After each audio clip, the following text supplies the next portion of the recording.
Hello students, welcome to F online classes. Students, कक्षा 8 की पाठ्य पुस्तक हिंदी की पाठ्य पुस्तक वसंत में से पाठ 15 सूरदास के पद पढ़ेंगे आज हम। देखिए, पहला पद है, मैया कभी बढ़ेगी चोटी, कितनी बार मोही दूध पियत भई, ये अजहू है छोटी, तू जो कहती बल्कि बैनी ज्यों है लांबी मोटी, काड़त गुहत नहवावत जेहे नागिनी सी भुई लोटी, कांचो दूध पियावत पची पची देती ना माखन रोटी, सूर चिरजीवो दोऊ भैया हरी हलदर की जोटी। तो देखिए, पहले इसके बारे में समझते हैं कि इसमें क्या कहा है। सूरदास जी बताते हैं इस पद में कि श्री कृष्ण बालक वन में यशोदा से पूछते हैं, अपनी माँ से पूछते हैं कि उनकी चोटी कब बढ़ेगी, ये आज तक क्यों नहीं बढ़ी। वह माँ यशोदा से शिकायत करते हैं कि तुम मुझसे कहती थी कि जैसे बलराम भैया की लंबी मोटी चोटी है, मेरी भी वैसी ही हो जाएगी। तुम मेरे बाल बनाती हो, इन्हें धोती हो, पर ये नागिन की तरह भूमि पर क्यों नहीं लौटती। तुम मुझे सिर्फ बार बार दूध पिलाती हो, मक्खन व रोटी खाने को नहीं देती, इसलिए ये बड़ी नहीं होती। सूरदास जी कहते हैं कि ऐसी सुंदर लीला दिखाने वाले दोनों भाई कृष्ण और बलराम की जोड़ी बनी रहे। ठीक है।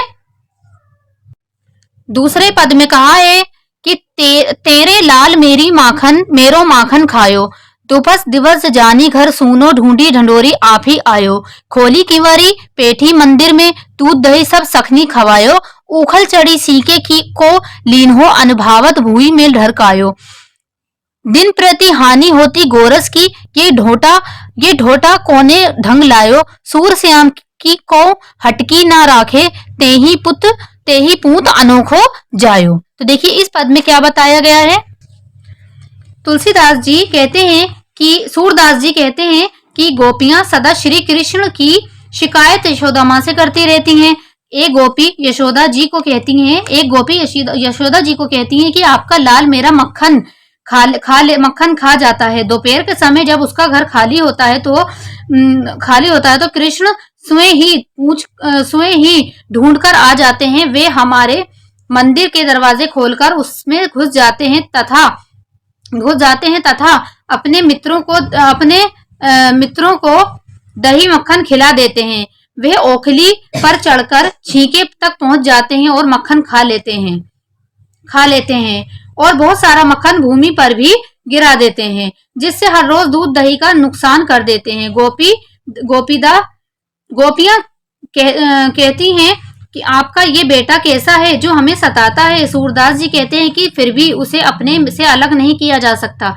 यशोदा, तुमने सबसे अनोखे बेटे को जन्म दिया है।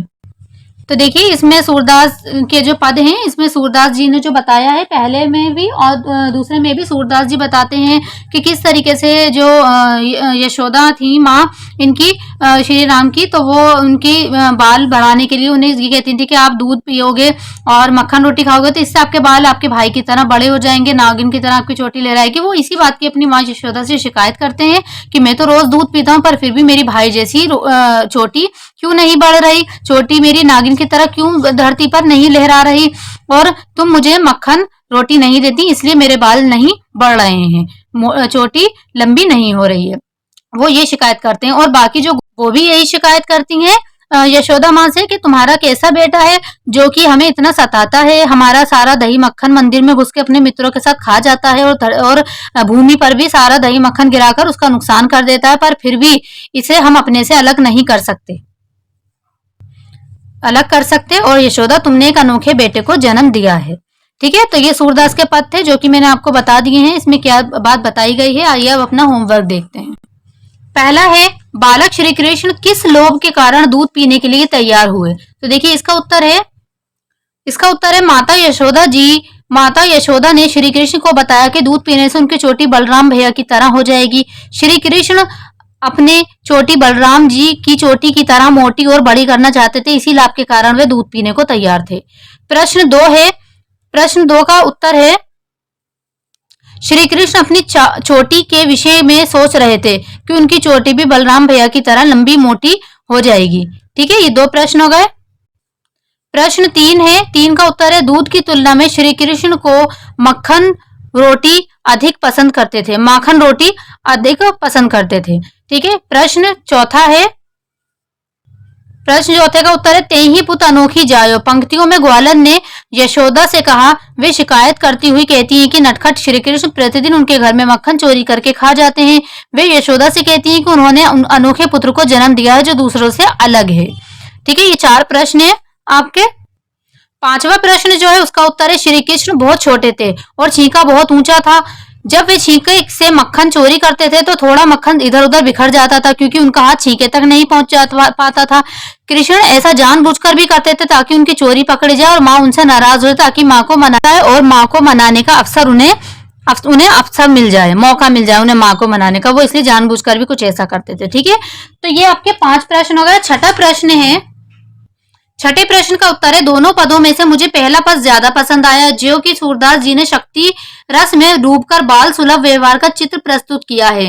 वाल से रास की सुंदर अभिव्यक्ति की है। बालक श्री कृष्ण का अपनी माँ से शिकायत करना बड़े सुंदर ढंग से बताया गया है, इसलिए मुझे पहले दोनों में से पहला पद पसंद आया। ठीक है, प्रश्न 7 का उत्तर है कि श्री कृष्ण के लिए 5 पर्यायवाची शब्द लिखने हैं। तो श्री कृष्ण के लिए पहला है कृष्ण, श्याम, कन्हैया, वासुदेव, यशोदानंद नंदन। ये 5 पर्यायवाची शब्द हैं जो कि श्री कृष्ण के लिए लिखे गए हैं। ठीक है, 7 प्रश्न उत्तर थे जो कि इस पद में से थे, इस पाठ में से जो मैंने आपको 7 प्रश्न उत्तर करा दिए हैं। ये आपको अपनी नोटबुक में नोट करने हैं। इस वीडियो को अच्छे से देखना है, इन प्रश्न उत्तर को आपको याद करना है। ठीक है, थैंक यू।